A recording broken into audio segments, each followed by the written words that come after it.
नमस्कार, स्वागत है आपका मेरी वाणी पर, आपका अपना ट्रस्टेड प्लेटफॉर्म जहां हम बात करते हैं कानूनी और सामाजिक मुद्दों की। मेरा नाम अखिल जेतली है और मैं सुप्रीम कोर्ट ऑफ इंडिया का अधिवक्ता हूं और आज हम एक बड़े इंपॉर्टेंट टॉपिक पर डिस्कस करने जा रहे हैं जिसका विषय है टॉर्ट लॉ और उसका इंडियन पर्सपेक्टिव।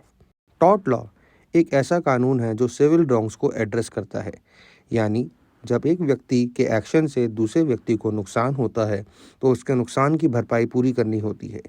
यहाँ क्रिमिनल लॉ की तरह सज़ा नहीं मिलती, बल्कि विक्टिम को कंपनसेशन मिलता है। एक सिंपल एग्जांपल लेते हैं। मान लीजिए एक ड्राइवर अपनी नेग्लिजेंस या गलती के कारण एक एक्सीडेंट करता है और किसी व्यक्ति को चोट लगती है, तो टॉर्ट लॉ के तहत इंजर्ड व्यक्ति को कंपनसेशन मिलने का पूरा अधिकार है। इंडिया में टॉर्ट लॉ की शुरुआत ब्रिटिश एरा में हुई थी और तब से लेके आज तक काफ़ी डेवलपमेंट्स दिखी हैं। कुछ मेजर कैटेगरीज हैं जैसे कि नेग्लिजेंस, जब कोई व्यक्ति अपनी ड्यूटी पूरी नहीं करता और दूसरे को नुकसान पहुंचाता है, जैसे डॉक्टर की तरफ से गलत ट्रीटमेंट देना। दूसरा है डेफेमेशन, जब किसी की रेपुटेशन को डैमेज किया जाए, चाहे वो मौखिक हो या लिखित, जिसको हम डेफेमेशन के केस में लेबल और स्लैंडर बोलते हैं।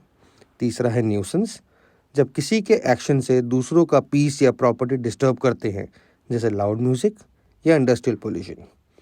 चौथा और सबसे महत्वपूर्ण, स्ट्रिक्ट और एब्सोल्यूट लायबिलिटी। यहाँ लायबल या जिम्मेदार होने के लिए इंटेंशन प्रूफ करना ज़रूरी नहीं है।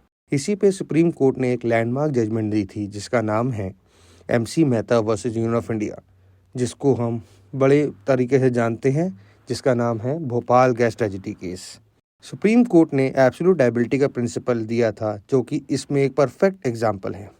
अब एक बड़ा सवाल, टॉर्ट लॉ इंडिया में अंडर यूटिलाइज क्यों है? इसका एक मेजर रीज़न है लोगों की अवेयरनेस की कमी। बहुत लोगों को पता ही नहीं है कि उनके पास सिविल रॉन्ग्स के लिए भी कानूनी रेमेडीज़ हैं। तो इसका सॉल्यूशन क्या है? हमें अपने अधिकारों और कानूनी राइट्स के बारे में जानकारी लेनी होगी।